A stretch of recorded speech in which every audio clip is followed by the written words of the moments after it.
Hannah নামে একজন পুণ্যবতী নারী ছিল, যার অনেক বয়স হওয়ার পরেও তার গর্ভে কোনো সন্তান জন্মগ্রহণ করেনি। এরপর তিনি একদিন মহান আল্লাহ রাব্বুল আলামিনের দরবারে ফরিয়াদ করে বললেন, হে আমার প্রিয় আল্লাহ, আমার অনেক বয়স হয়ে গেল, কিন্তু আমার কোনো সন্তান জন্মগ্রহণ করল না। আমি আপনার দরবারে মানত করছি যে আপনি যদি আমাকে একটি সন্তান দান করেন, তাহলে আপনার ঘর বাইতুল মুকাদ্দাসের খেদমতে আমি সেই সন্তানকে উৎসর্গ করব। হান্নার এই মানতের কিছুদিন পরেই মহান আল্লাহ রাব্বুল আলামিন তার গর্ভে একজন সন্তান দান করলেন। হান্না এই সন্তান দেখে অত্যন্ত খুশি হলেন, কিন্তু হান্নার এই খুশি বেশি দিন স্থায়ী হল না, কেননা যখন তিনি সন্তান প্রসব করলেন তখন দেখতে পেলেন তিনি একটি কন্যা সন্তান জন্মদান করেছেন। কন্যা সন্তান দেখে হান্নার মন অত্যন্ত ভারাক্রান্ত হয়ে পড়ল। তখন তিনি আল্লাহ রাব্বুল আলামিনের দরবারে প্রার্থনা করে বললেন, হে আল্লাহ, আমি আপনার দরবারে মানত করেছি যে যদি আপনি আমাকে একজন সন্তান দান করেন, তাহলে আমি আপনার ঘর বাইতুল মুকাদ্দাসের খেদমতের উদ্দেশ্যে সেই সন্তানকে উৎসর্গ করব। কিন্তু আমি তো একজন কন্যা সন্তানের জন্ম দিয়েছি। এই কন্যা সন্তানকে আমি কিভাবে আপনার ঘর বাইতুল মুকাদ্দাসের খেদমতের জন্য উৎসর্গ করব? আর বাইতুল মুকাদ্দাসের কর্তৃপক্ষ তো এই কন্যাকে খেদমতের জন্য গ্রহণ করতে চাইবে না।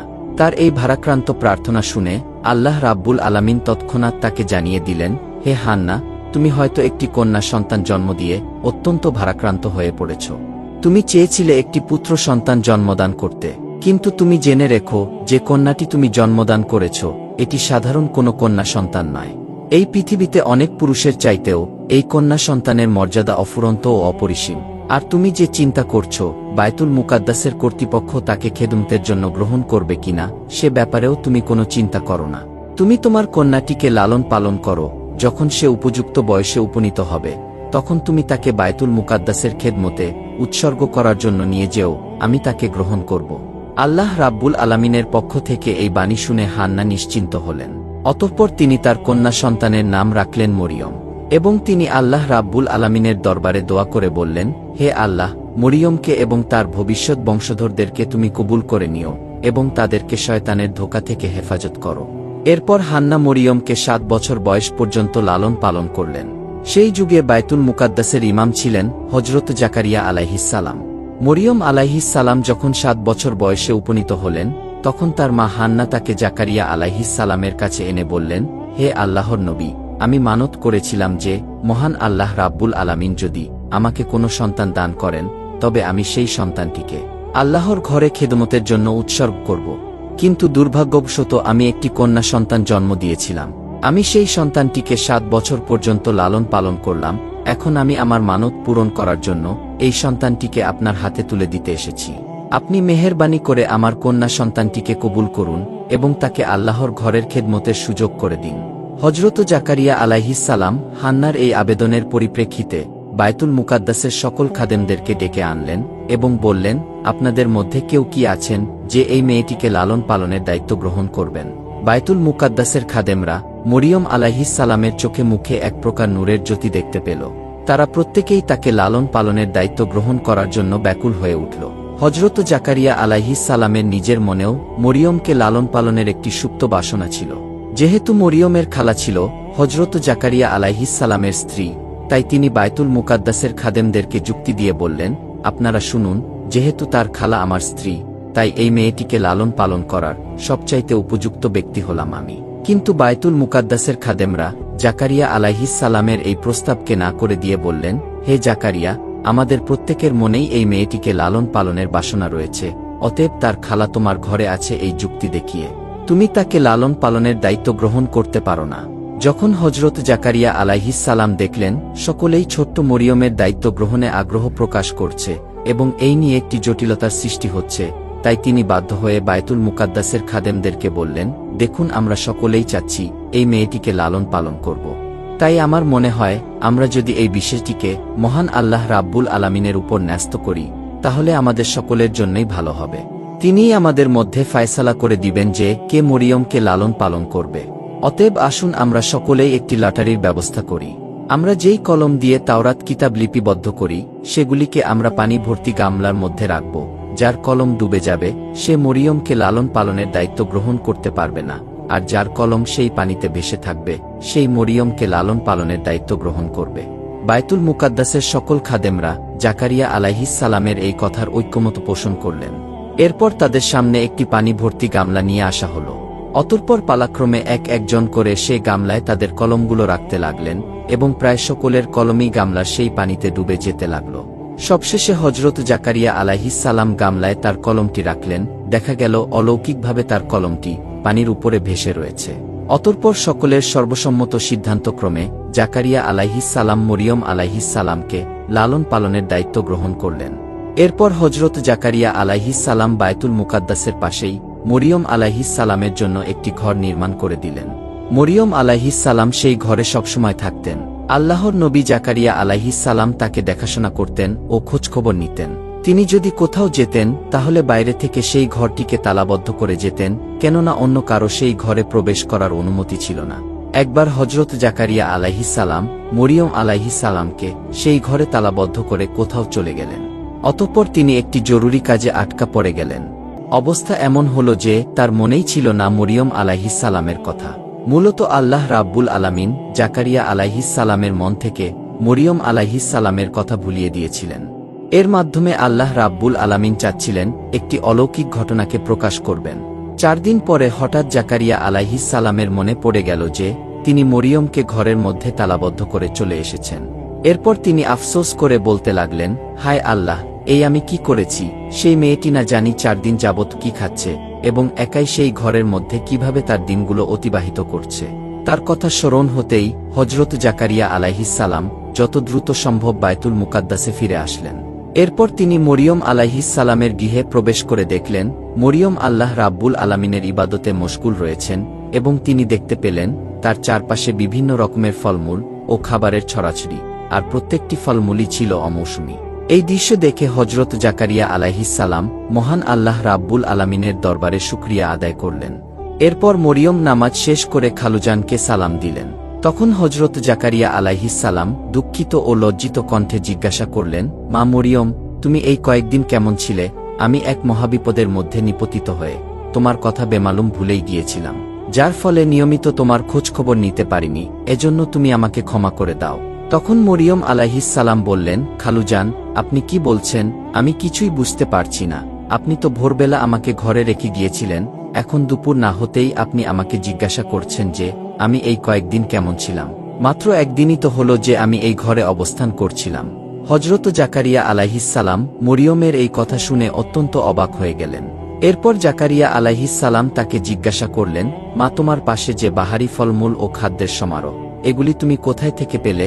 হজরত মরিয়ম আলাইহিস সালাম বললেন, খালুজান, যে আল্লাহ আপনাকে আমার কথা ভুলিয়ে দিয়েছিলেন, সে আল্লাহ রাব্বুল আলামিনের পক্ষ থেকেই আমার কাছে খাদ্যগুলি এসেছে। তখন হজরত জাকারিয়া আলাইহিস সালাম বললেন, হে মরিয়ম, তোমার প্রতি আল্লাহ রাব্বুল আলামিনের অফুরন্ত নেয়ামত রয়েছে। তুমি আল্লাহর ইবাদত বন্দেগী করে যাও, একদিন তিনি তোমাকে এমন সম্মানিত করবেন যেটা সমগ্র দুনিয়ার জন্য একটি দৃষ্টান্ত হয়ে থাকবে। এভাবেই হজরত মরিয়ম আলাইহিস সালাম বড় হয়ে উঠলেন এবং একসময় তিনি ঋতুবতী হলেন। প্রথম ঋতুর পরে গোসল সমাধা করে পবিত্র হয়ে নিজ কক্ষে ফিরছিলেন, তখন তার সম্মুখে হঠাৎ করে একজন উজ্জ্বল চেহারার ব্যক্তি আবির্ভূত হল। হজরত মরিয়ম আলাইহিস সালাম লোকটিকে দেখে মুখে আবরণ দিয়ে তার পাশ কেটে যাচ্ছিল। লোকটি তার দিকে অগ্রসর হলে তিনি তাকে লক্ষ্য করে বললেন, হে আল্লাহর বান্দা, তুমি আল্লাহকে ভয় করো। আমি তোমাকে চিনি না, জানি না তুমি কেন আমার দিকে অগ্রসর হচ্ছ। মূলত এই লোকটি ছিলেন হজরত জিব্রাইল আলাইহিস সালাম। তিনি মরিয়মকে বললেন, হে মরিয়ম, আমি আল্লাহর পক্ষ থেকে তোমার জন্য একটি সুখবর নিয়ে এসেছি। তখন মরিয়ম জিজ্ঞাসা করলেন, আপনি কে এবং কি সুখবর নিয়ে এসেছেন? হজরত জিব্রাইল আলাইহিস সালাম বললেন, আমি আল্লাহর ফেরেশতা এবং আমি তোমাকে আল্লাহর পক্ষ থেকে একটি পুত্র সন্তান উপহার দিতে চাই। মরিয়ম বললেন, কিভাবে আমার সন্তান জন্মগ্রহণ করবে? আমি তো বিবাহিতা নয় এবং আমাকে আজ পর্যন্ত কোনো পুরুষও স্পর্শ করেনি। তখন হজরত জিব্রাইল আলাইহিস সালাম বললেন, হে আল্লাহর বান্দি, তোমার প্রভু বলেছেন এটা তোমার জন্য অতি সহজ এবং তিনি এটাকে মানুষের জন্য নিদর্শন ও তার রহমত হিসেবে প্রতিষ্ঠা করতে চান। আর এই কাজের সিদ্ধান্ত মহান আল্লাহ রাব্বুল আলামিন পূর্বেই নিয়ে রেখেছিলেন। তিনি তোমার গর্ভে কোনো পুরুষের স্পর্শ ছাড়াই একজন পুত্র সন্তান দান করবেন। অতঃপর হজরত জিব্রাইল আলাইহিস সালাম মরিয়ম আলাইহিস সালামের মুখে একটি ফুঁক দিলেন, এরপর তিনি অদৃশ্য হয়ে গেলেন। মরিয়ম আলাইহিস সালাম তখন অনুভব করলেন যে তার শরীরের ওজন দ্বিগুণ বৃদ্ধি পেয়েছে। এরপরেই তিনি অত্যন্ত দুশ্চিন্তাগ্রস্ত হয়ে পড়লেন। তিনি আল্লাহর দরবারে সেজদায় পড়ে বলতে লাগলেন, হে মহান আল্লাহ, আমার উপর এমন কঠিন পরীক্ষার দায়িত্ব আপনি অর্পণ করলেন, যা লোকসমাজে প্রকাশ হলে আমি সমাজচ্যুত ও নিন্দনীয় মানুষ বলে গণ্য হব। তবুও আপনার প্রেরিত দায়িত্ব পালনে আমি সম্মত আছি। তবে পৃথিবীর আর কোনো মানুষ যেন এ ধরনের কঠিন পরীক্ষার সম্মুখীন না হয়।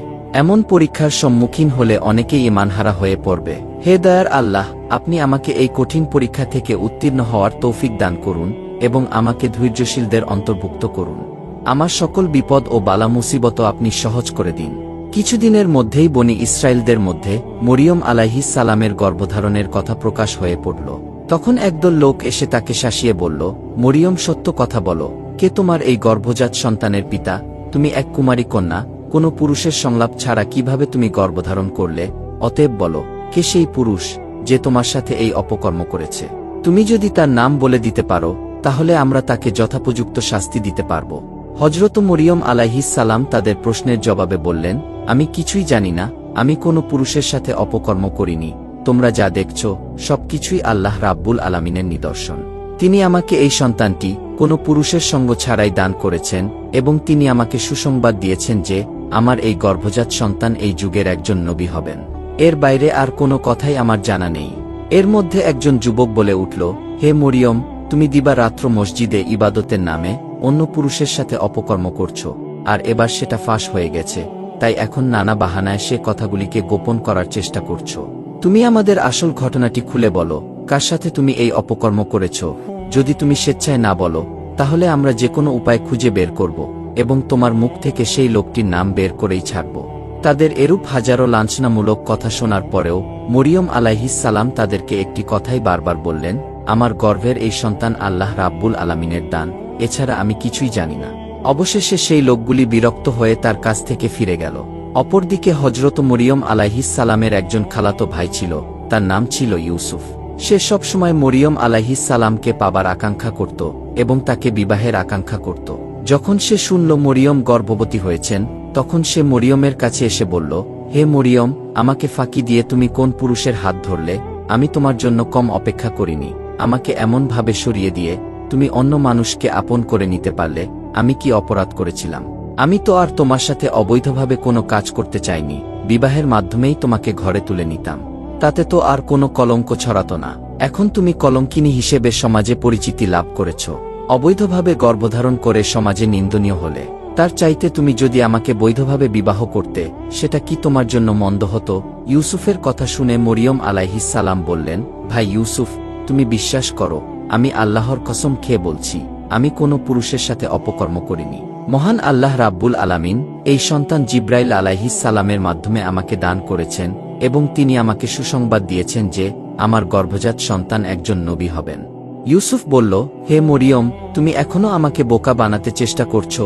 পৃথিবীর ইতিহাসে কোনো নারী কোনো পুরুষের সংস্পর্শ ছাড়া গর্ভধারণ করেছে এমন কোনো নজির কি আছে? তুমি আমাকে অযথা ধোঁকা দেওয়ার চেষ্টা করছো, তবে এতে তোমার ভবিষ্যৎ মঙ্গলজনক হবে না। একদিন না একদিন তোমার সেই পুরুষের নাম প্রকাশ হয়েই পড়বে, আর তখন তুমি যতই ছলনা করো না কেন, সমাজের মানুষ তোমাকে এর জন্য শাস্তি দিবে। হযরত মরিয়ম আলাইহিস সালাম তার প্রশ্নের জবাবে বললেন, তুমি পিতা ব্যতীত কোনো সন্তান জন্মগ্রহণের কথা শোনোনি, কিন্তু পিতামাতা ছাড়াই আল্লাহ রাব্বুল আলামিন হযরত আদম ও হাওয়াকে কিভাবে সৃষ্টি করেছিলেন সেই কথা কি তোমার মনে নেই? যে আল্লাহ তাআলা পিতামাতা ব্যতীত মানুষ সৃষ্টি করতে পারেন, তিনি কি পিতা ব্যতীত মানুষ সৃষ্টি করতে সক্ষম নন? ভাই ইউসুফ, তুমি আমার নামে কলঙ্ক ছড়ানোর চেষ্টা করো না। আমি আল্লাহর হেফাজতে আছি এবং আল্লাহ রাব্বুল আলামিন আমাকে রক্ষা করবেন। যারা আমার নামে অপবাদ ও কলঙ্ক ছড়ানোর চেষ্টা করবে, আল্লাহ রাব্বুল আলামিন তাদের কাছ থেকে প্রতিশোধ গ্রহণ করবেন। ইউসুফ মরিয়ম আলাইহিস সালামের শেষের কথাগুলো শুনে অত্যন্ত ভীত হয়ে পড়ল। তখন সে বলল, বোন, আমি তোমার পর নই। তুমি যা বলছো তা যদি সত্যি হয়, তবে আমি তোমাকে সাহায্য করব এবং তোমার উপর অপবাদ দানকারীদেরকে শাস্তি দিব। কিন্তু তার পূর্বে তোমার সত্যবাদিতার জন্য তোমাকে প্রমাণ দিতে হবে। হযরত মরিয়ম আলাইহিস সালাম তখন বললেন, এজন্য তোমাকে কিছুদিন অপেক্ষা করতে হবে। তখন তুমি নিশ্চিতভাবে আমার সত্যবাদিতার প্রমাণ পাবে। এরপরে ইউসুফ মরিয়ম আলাইহিস সালামের কাছ থেকে বিদায় গ্রহণ করল এবং হযরত মরিয়ম পুনরায় আল্লাহ রাব্বুল আলামিনের ধ্যানে মগ্ন হয়ে গেলেন। তিনি আল্লাহ তাআলার কাছে করুণ সুরে আবেদন জানালেন, বললেন, হে দয়ার আল্লাহ, আপনি সমুদ্রকে পাহাড় এবং পাহাড়কে সমুদ্রে পরিণত করেন, আপনি ফকিরকে বাদশাহ এবং বাদশাহকে ফকিরে পরিণত করার ক্ষমতা রাখেন। অতএব আমার এই দুর্দিনে আমার উপর অপবাদকারীদেরকে আপনি সরিয়ে দিন। আমি এই অপবাদের তীব্র আঘাত আর সহ্য করতে পারছি না। এই সময় হজরত জিব্রাইল আলাইহিস সালাম মরিয়মের কাছে এসে বললেন, হে মরিয়ম, তুমি নিরাশ হইও না, তোমার প্রতি আল্লাহ তাআলা সন্তুষ্ট রয়েছেন। বিদ্রোহীদের সামরিক বিদ্রূপে তুমি অধীর হয়ে পড়ো না, আল্লাহ তাআলা শীঘ্রই অপবাদ দানকারীদেরকে সমুচিত জবাব দিবেন। তুমি সমালোচকদের জবাব দিতে গিয়ে তোমার মূল্যবান সময় নষ্ট করো না, তুমি সর্বদাই আল্লাহ তাআলার ইবাদত বন্দেগীতে মশগুল থেকো, তিনি সর্বাবস্থায় তোমাকে হেফাজত করবেন। এভাবেই হজরত মরিয়ম আলাইহিস সালাম কেঁদে কেঁদে দীর্ঘ 10 মাস 10 দিন অতিবাহিত করলেন। তারপর হঠাৎ একদিন তার প্রসবের বেদনা শুরু হল। তখন তিনি ঘর থেকে বেরিয়ে একটি বিরাট মাঠের দিকে পাড়ি জমালেন। যে মরুভূমিতে হজরত মরিয়ম আলাইহিস সালাম সন্তান প্রসবের জন্য গিয়েছিলেন, সেই স্থানটির নাম ছিল বাইতুল আমান। সেই স্থানটি ছিল বাইতুল মুকাদ্দাস থেকে 12 মাইল দূরে। সেখানে পৌঁছে তিনি একটি খেজুর গাছের নিচে উপবেশন করলেন। তখন তার প্রসব বেদনা ক্রমেই তীব্র হতে লাগল। একে তো চলছিল তার প্রসব বেদনা, অন্যদিকে চলছিল মানুষের সমালোচনার ভয়। এই কারণে হজরত মরিয়ম আলাইহিস সালাম বেদনায় অধীর হয়ে বললেন, হায় আল্লাহ, আমি যদি পৃথিবীতে জন্মগ্রহণ না করতাম তাহলে কতই না ভালো হতো। এরপর হজরত মরিয়ম আলাইহিস সালাম একটি ফুটফুটে পুত্র সন্তান জন্মদান করলেন। তিনি যখন এমন চিন্তা করছিলেন আর তাকে সাহায্য করার মতো সেখানে কেউই ছিল না, এমন সময় আল্লাহর ফেরেশতা হজরত জিব্রাইল আলাইহিস সালাম সেখানে অবতরণ করলেন এবং হজরত মরিয়ম এর পাশেই একটি সুন্দর বেহেশতি নহরের সৃষ্টি করে দিলেন। এরপর তাকে নির্দেশ করলেন, হে মরিয়ম, তুমি ঝর্ণার পানি ও বৃক্ষের খেজুর ভক্ষণ করো। এরপর হজরত মরিয়ম আলাইহিস সালাম খেজুর খাবার ইচ্ছা করা মাত্রই খেজুর বৃক্ষটি তার মাথা মরিয়ম আলাইহিস সালামের কোলের কাছে ঝুঁকিয়ে দিলেন। তিনি হালকাভাবে খেজুরের ডালে নাড়া দিলেন আর এতেই তরুতাজা খেজুরগুলি ঝরে পড়ল। তখন তিনি খেজুর ও নহর থেকে পানি পান করে অনেকটা সুস্থ হয়ে উঠলেন। অতঃপর জিব্রাইল আলাইহিস সালাম তাকে বললেন, হে মরিয়ম, তুমি তোমার অপবাদের ব্যাপারে কোনো চিন্তা করো না। লোকেরা যদি তোমাকে এই সন্তানের ব্যাপারে কোনো কিছু জিজ্ঞাসা করে তাহলে তুমি তাদেরকে ইশারায় বলে দিও যে আমি আজ রোজা রেখেছি। কেননা বনি ইসরায়েলীদের যুগে রোজা রাখা অবস্থায় কথা বলা নিষিদ্ধ ছিল। অতঃপর হজরত জিব্রাইল আলাইহিস সালাম পুনরায় বললেন, তোমার পক্ষ থেকে তোমার নবজাতক পুত্র আল্লাহ রাব্বুল আলামিনের কুদরতে তাদের সকল প্রশ্নের উত্তর দিয়ে দিবেন। ছেলেকে কোলে তুলে নিয়ে হজরত মরিয়ম আলাইহিস সালাম অশেষ তৃপ্তি লাভ করলেন। তিনি অপলক চোখে ছেলের মুখ পানে তাকিয়েছিলেন। এমন সময় ছোট্ট ঈসা আলাইহিস সালাম বলে উঠলেন, হে আমার প্রিয় আম্মাজান, আপনি আজ পূর্ণবতী হয়েছেন, কিন্তু আজ আপনাকে অভিনন্দন জানানোর মতো কোনো লোকজন আপনার কাছে নেই, তাই আমি আপনাকে প্রথমে সালাম জানাচ্ছি, আপনাকে জানাচ্ছি অশেষ মোবারকবাদ। আপনি আমার অন্তর নিশ্চিত সালাম গ্রহণ করুন। হজরত মরিয়ম নবজাতকের মুখে এসব অলৌকিক কথা শুনে অবাক হয়ে গেলেন। তিনি সন্তানের মুখ থেকে এরকম কথা শুনবেন তা কল্পনাই করতে পারেননি। এরপরে তিনি আল্লাহর দরবারে লাখ লাখ শুকরিয়া আদায় করতে লাগলেন। অতঃপর হজরত মরিয়ম আলাইহিস সালাম নবজাতক সন্তানকে কোলে তুলে বায়তুল মুকাদ্দাসের দিকে রওনা হলেন। দীর্ঘ সময় পর তিনি সেখানে এসে পৌঁছালেন।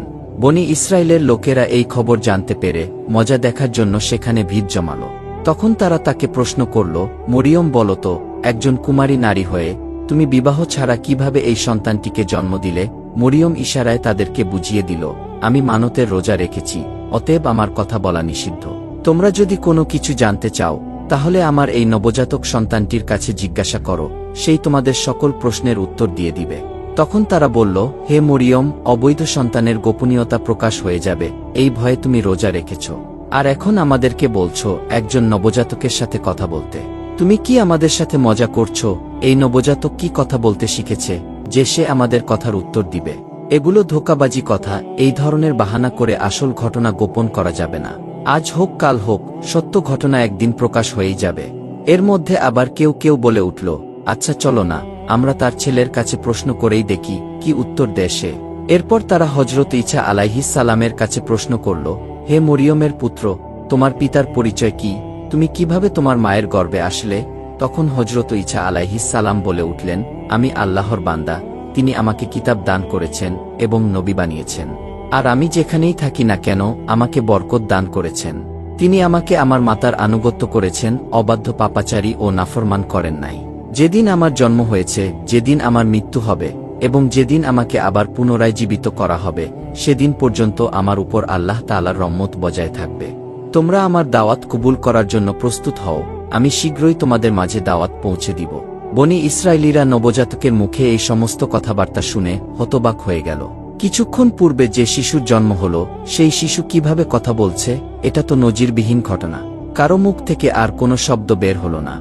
মুহূর্তেই এই ঘটনাটি সর্বত্র ছড়িয়ে পড়ল। অসংখ্য মানুষ সেই দৃশ্য দেখার জন্য সেখানে ভিড় জমাল। তারা ছোট্ট ঈসা আলাইহিস সালামের কাছে গেলে তিনি তাওরাত কিতাব থেকে তাদেরকে পাঠ করে শুনিয়ে দিলেন। নবজাতকের মুখে এই সকল কথাবার্তা শুনে তারা সকলেই নিজের ভুল বুঝতে পারল এবং তারা সকলেই মরিয়ম আলাইহিস সালামের কাছে ক্ষমা চাইল।